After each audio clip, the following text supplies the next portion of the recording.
So now that the 53-man roster has now been established for our Washington Commanders for the 2024 NFL season, the initial 53-man roster has been established now. I'm going to talk about guys I found some holdovers that probably will get the heck up out of here in a little bit, via trade or cut. And for guys that we might want to pick up. So let's talk about it, man. Like, comment, subscribe. We're on the road at 3K. We have not hit 3K yet. We're so close, but let's hit that sub button, man. Let's get that 3,000 and get that game ticket, man. Get that game ticket, man. Subscribe, like, comment, subscribe, like for Tone Channel for all your loyalty test reactions, and subscribe to a lot of fashion channel for all your ministry wear tips. I'm sorry I've been lacking, not last day's school, but I've been a little stagnant on uploading. I'm on my way to upload on those channels, but let's get right to today's video though.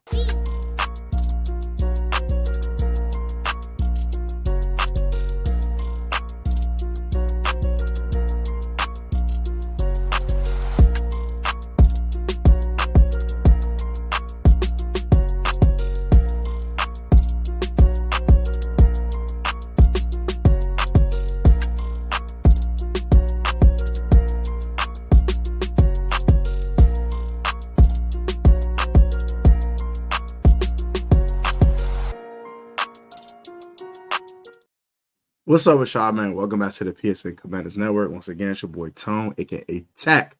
I am back with another upload. If I get to 80 TJ, glory to God. For God, I would not be here outside now. Hope God's open doors and paving ways. All the people in the doors ain't pretty much today's video. I'm here about the Washington Commanders. Before I get too far today's upload, though, I want to shout out all of you guys. I want to thank all of y'all. I'm grateful to have y'all as an extension of my family. And now I got my blood family. I have Chanel's family now, in-laws and stuff. But you guys are never part of my family. I thank y'all. Y'all been rocking with me for 5 years now. And I know it's not the biggest channel in the world, but nonetheless, people I do have, I'm grateful for. I'm thankful for. And let's keep grinding. Let's keep shining. We might hit 3K any minute, but let's get to that 4K though, man. I'm trying to go crazy. About the end of 2025, I'm trying to have a 10K channel, man. So let's get right into today's video. And quick chapter of the Bible today. Specific verse of the day. I do have a Bible chapter for you to read. I'll read Galatians 5 today, but I recommend you read the first chapter of Galatians to get a little bit more understanding. So that was something I'll be reading today if I were you. Let's get right into the video. So let's start with guys I think they're placeholders, right? Placeholders are just here until we upgrade a certain position. I got 3 guys. I have Derek Forrest. I have Colson Yankoff, John Ridgway III, and I want to say Jeff Driscoll. I have those 4 guys. I think those 4 guys are holdovers. I think 2 are trade candidates in Derek Forrest and John Ridgway. I think those guys, if you find an offer for them before the regular season were to begin, I say if an injury would have happened next 2 weeks, they call. If the Jets were to call, hey, Derek Forrest available, 7th round pick, cool. All right, ship him off. Hey, John Ridgway available, 6th round pick. All right, cool. Ship him off. I don't think we'll get much for him. I got a 6 for Ridgway, I got a 7 for Forrest, but you can ship him off. I think that's how it can work. I'm finally Colson Yankoff. I think he'll be released once they try to find a wide receiver to upgrade wide receiver position. And then finally, I think once they're ready to upgrade the cornerback position, I think a guy like Jeff Driscoll will be ready to get to the practice squad. So let's get some guys that we can pick up. So we got a couple wide receivers. You guys one via trade, and it's not Brandon Ayuk, please. The Ayuk, the DC stuff. Ayuk's gonna probably be in San Francisco for at least this season. I don't know beyond this season, but I kept trying to explain to you guys. I don't think that saga's anywhere close to done. I think that's going to linger into 2025. I kept explaining it to y'all for a while now. So I look accurate so far. There's no extension done. There's no trade done. So now listen to your boy Tech. Know what the heck he's talking about.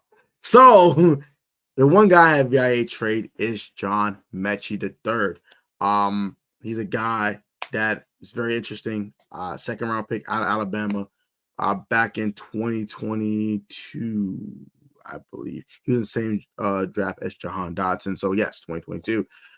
So since then they have drafted Tank Dell, who's above in the depth chart. They also still have Robert Woods on the roster as on the depth chart. They did release Noah Brown today, so he might be in a rotation for a rotational receiver, but he might be looking for a bigger role, and maybe the Texans might not need him like that. So maybe they might get a maybe a 5th-round pick for him or something like that to supplement their draft picks to get another starter or something like that later on down the future, and they can trade John Mitchell. They already have Stephon Diggs and Nico Collins, Tank Dell, and Robert woods. Freaking god darn, what's homie name? Dalton Schultz and Joe Mixon, Damian Pierce, and all these guys that can catch the football, run the football. They don't really need John Mechie. He's more of a luxury at this point. So maybe getting a draft pick for him might not be a bad idea. And maybe the Commanders can offer a 4th-round pick. And so, okay, 4th-round pick. So I'm like, all right. Took him with a 2nd-rounder. He's not part of this regime. He was part of the previous regime. So I'll probably pick him up for a 4th. I'll take a 4th for him. I like to give up less, but that was giving an example. Now guys are available through the waiver wire. Terrence Marshall, wide receiver, former of the Carolina Panthers. He was a 2nd-round pick of the 2021 NFL draft. I believe 2021 NFL draft. Don't quote me, but he struggled since he's been in the league. Struggled to stay healthy. Struggled to stay on the field. Struggled to make plays. He's an interesting guy, though. I think he's a guy that just needed to change the scenery. Maybe he can, turn it up a little bit, turn up a notch. I think he's a guy that could be a nice depth piece for your wide receiver. And I think if he does get opportunity, I think he can make some plays and shine a little bit. Show why he was a 2nd-round pick in that 2021 NFL draft. Next, I have Noah Brown, a former Cowboy, someone that Dan Quinn is very familiar with. He had a nice, decent season last year. He had like 587 yards receiving, something like that. He looked solid. Like Noah Brown looked okay last year. And he's a guy that I will be keeping my eye on through the waiver wire. He's a former Cowboy. He's familiar with Dan Quinn and Joe Wood Jr. as well. And he had a solid year last year. So I think he's a guy you want to keep your eye on. He does bring more production than all the other wide receivers not named Terry McLaurin combined last year. You guys know Luke McCaffrey's a rookie. Brian Primer had about 150 yards receiving. Deion had a little bit more than that, like 178. And then Jameson Crowder had like 165. So he had like 597. So do the numbers. Just saying, it's almost all their production. So that's not too good. So you need another guy that showed some production last year. That's exactly what Noah Brown brought to the table. Next guy I want to talk about is Donovan Peoples-Jones. He's been out the rotation with the Detroit Lions. He had a really nice Cleveland stint. He has a couple of nice years in Cleveland with the Browns.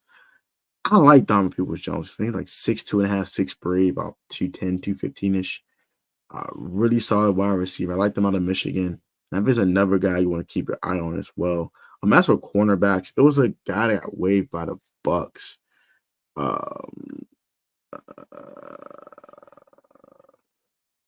It's a guy that got cut by the Bucks, and I liked him too. He had like a 92 grade. When it comes to coverage grade, I gotta find his name. He was interesting though. Super young guy, being like an undrafted rookie or something.